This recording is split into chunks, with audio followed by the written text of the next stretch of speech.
Okay, cool. Thank you so much, Fauad, for joining me today. Tell me, how did you get started in the healthcare industry?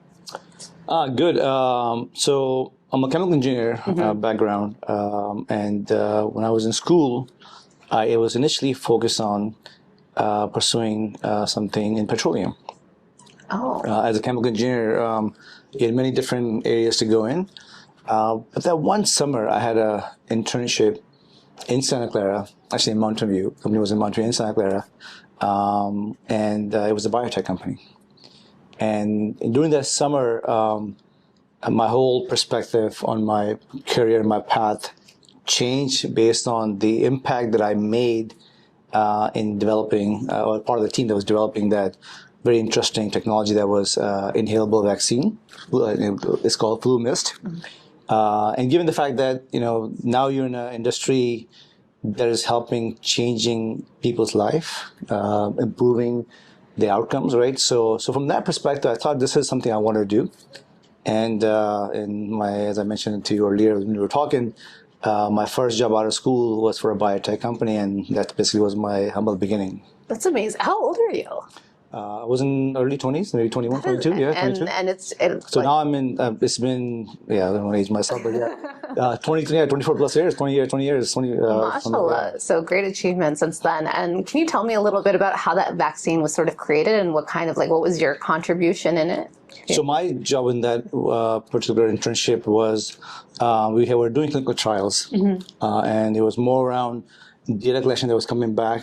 And when you're looking at in vaccines, especially influenza vaccines, you're also looking at patient data that are also compromised patients, right? So key focus was on taking data back from those studies, studying, analyzing it through, and putting together more an outcome on what patients were much more affected by this particular product, which didn't. And for a period of time, people who hate getting injections, right, getting inhalable vaccine was another alternative way for them. So that's sort of kind of most of the work I did. Which is really nice. Okay, yeah, that makes a lot more sense. I mean, I'm also afraid of needles here and there. During that internship, what was that like special moment where you were like, okay, I need to like do a hard pivot, because engineering is very different from the medical field. I mean, there's always engineering in biotech as well too, as you're developing processes and how you make drugs.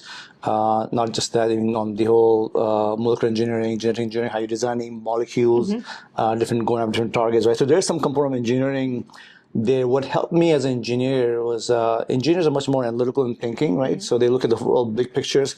Sometimes as scientists, we are much focused on the process and the purity of it, but in the world that we're in biotech, you also have to take an idea from the concept stage and take it all the way to a point where it can become a successful drug. Not every drug becomes successful, not every idea becomes successful, right? So engineering provides you, or an engineer provides a much more methodical, analytical approach to go through that process. As you know, drug development is a very regulated sector.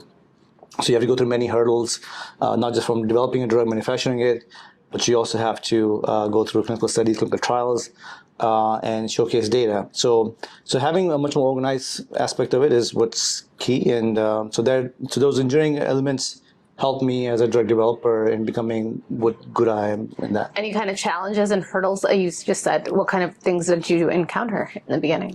Not every drug becomes successful. Any idea at a lab or concept stage and may work at an early stage. When you translate that into humans, you may not get the results, right? So there's obviously challenges with that. But there's also, there's some technical challenges, and there are obviously operational challenges as well, right? Things you can control. So there's obviously, from science perspective, and understanding what pathology diseases are caused by, right, and what targets that you have to go after, right? So you have to basically ensure that there's some risks that you go in, and you reduce the risk by going out areas where there's well-established pathways already laid out. And then there's all the regulatory pathway there as well too, right? Oftentimes when you bring in novel drugs, not every drug becomes successful. Agreed. And now that you have like a vast amount of experience, what has been your biggest takeaway thus far? It's you don't give up, basically, right? You keep going after, and obviously there are times where you have to make a decision on whether a drug in certain indication, certain disease may not work. I mean, one of the biggest growth for me was when I was at Allergan, a company in Southern California, was known for Botox. A lot of people know Botox for cosmetic drug, but many people realize that it's actually has much more approval for therapeutic indications. And one such indication is migraine. When we started studies in migraine, we had a lot of failures in the beginning, but we were persistent and continue identifying right patient population, right dosing regimen, right injection sites, and looking at from various perspectives to ensure that the data or we produce in the end doesn't basically help. I mean, in the end, the whole idea was that this drug can make an impact because we had a lot of data from doctors who were using it off-label, right? But you have to show it clinically as well, too, right? So from that perspective, we had to do much extensive studies and long studies as well, too. And in the end, the data looked acceptable for the FDA, and we got approval. So that's one example that, oftentimes you would have failures in the beginning, and you have to go back and adjust the clinical strategy, development strategy, to make sure that the drug doesn't fail overall. Wow, that's so great. And today, migraine, obviously, I mean, Botox at one point was one of the top drugs for migraine. That's amazing. Thank you so much. Anything else that you'd like to add that I missed? No, I mean, I highly encourage people to consider biotech, biopharma as a sector. Has huge potential. It's a high growth sector as well, too. And we need some of our people from our community to also join as well, too. Inshallah. Thank you so much for all your time. Likewise. Thank you.